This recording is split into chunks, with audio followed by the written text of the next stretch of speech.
Hi friends, my name is Bhavya Mangla. I'm again back with a very interesting topic which is inspired from my book, The Power of Self-Talk. And today I'm going to talk about a very interesting topic. That topic is with respect to concentration. And by the time this video will end, you will understand what exactly is the meaning of concentration, why we have challenges in having concentration, what we can do about it, and what are the different ways in which we can have more concentration in life. Let me share a very interesting story. This story is of four friends who wanted to improve their concentration in studies. So they went to a Zen master and asked them that we want to improve our focus on studies, what we can do. Zen master said that, okay, do one thing. You go on silence for 7 days and don't speak anything. And then we'll talk about it more. The four friends decided to be on silence in the place where Zen master was living. And throughout the day, they just kept silent and then didn't speak anything. By the time it was night, they observed that the light was getting dim.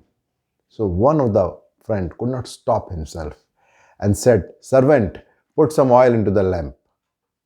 Looking into that, the other friend said that, "Hey, how you can talk? We were not supposed to talk." By that time, the third one said, "You both are stupid. We should not talk."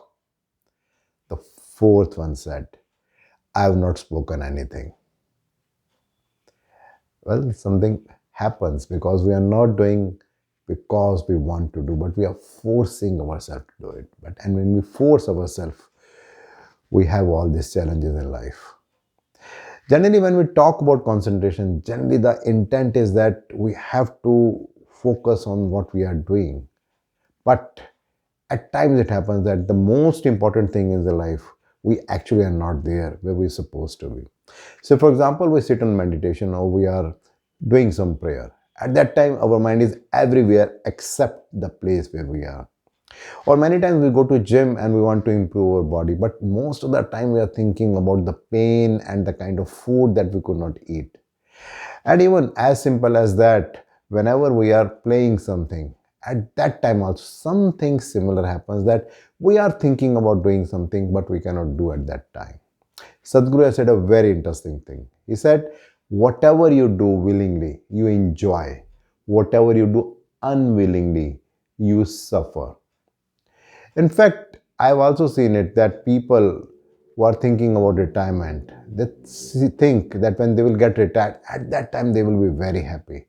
But I've also talked to those people who have retired and they are always dreaming about those days when they had all the power and they were running here and there. In a way, what is happening is that whatever is happening with us, we are actually fighting with them. And when the more we fight, actually we don't get the result, and it always happens the other way around. Sometimes it also happens that we are thinking about doing something which we think that we are enjoying a lot. But when we start doing it, actually our focus is on not on that. Like you must have seen the children that the parents are always talking to them that focus on your studies, focus on your studies. But the more pressure is there with respect to focus on studies, the more diverted their mind is. But see it from a different perspective. When we are doing something which we are enjoying, then what happens at that time? Say, for example, you are watching your favorite movie. Do we need to concentrate? Or we are playing a sport which we like the most? Do we need to think that we have to bring our attention here? Or whenever we are with our loved ones, we don't have to ever think about anything with respect to concentration. Automatically it happens. Well, there is a very interesting quote with respect to this by Confucius. He said, choose a job you love and you will never have to work a day in your life. But why does it happen? The reason is that when we are trying to force ourselves to do something just because we have to do that, at that time, our focus always shifts. But when we are doing something out of pleasure, when we are doing something out of joy, at that time, our awareness is there 100%. And when your awareness is there 100%, automatically concentration happens. So it's very important that whatever we are doing, we must enjoy doing that. Once in the NASA station, somebody asked a sweeper that, what is your role here? The sweeper said that my role is to help the NASA station to build the satellite. I'm helping there. So this is called the enjoyment in job, that whatever you are doing it, you are linking with the purpose of that particular organization. But when our focus in a job is just to spend 8 hours and come back, then how can we expect any concentration at that time? So the key is that we must do something what we enjoy. And in fact, majority of the cases, if you look at in the right perspective, we can find some enjoyment there. Yes, there could be a possibility that there will be certain areas where we have to do certain things out of compulsions. But majority of things we can find some joy. If you think about the epic literature of Mahabharata, there's a very interesting story about Arjuna, that when Guru Dronacharya asked Arjuna and all his disciples that he wanted to take a test. And the test was that he put one fish over a tree, and then he wanted that you have to see the image of that fish in the water in the pond below, and by looking there you have to hit the eye of the fish. Now when he started asking his disciples that what you're looking to the water when you're seeing the image up, somebody said sky, somebody said fish, somebody said something else. But when Dronacharya asked Arjuna that what he is seeing, Arjuna said, I can only see the eye.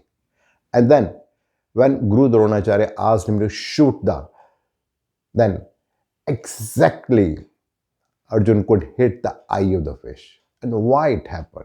The only reason was that his focus was only on one thing. And why his focus was only on one thing? Because he was aware what he's doing and he was enjoying every bit of what he's doing.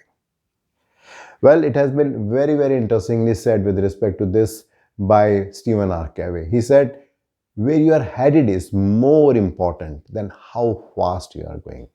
Rather than always focusing on what's important, learn to focus on what is really important. So as I said earlier, that the most important thing is to start enjoying what we are doing. The more we enjoy, the more focus will be there. There could be a possibility that in the beginning, whatever we are doing at this particular time, we are just doing it, just hack of it because we have to do it. But when we find a purpose behind it, then there is a very high possibility that whatever we are doing, we'll enjoy that. If you look into our schools, you may find that some students may like English, some students may like mathematics, some may like painting, some may like sports. But if you're forcing everyone to excel in all the subjects which are there, then there is a very high possibility that we can see some very bad results.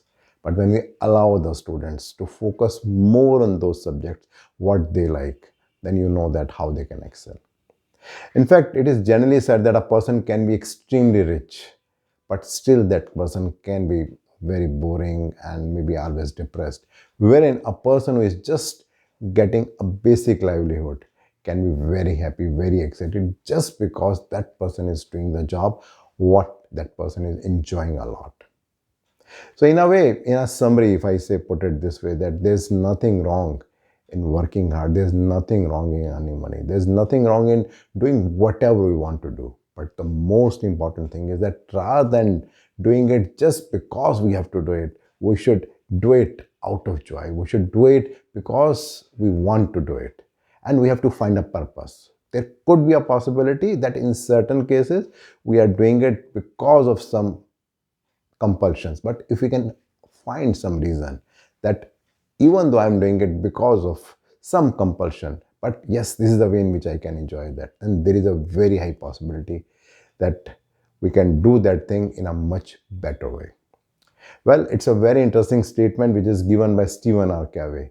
He said that your work is going to fill a large part of your life, and the only way to be truly satisfied is to do what you believe is great work. And the only way to do great work is to love what you do.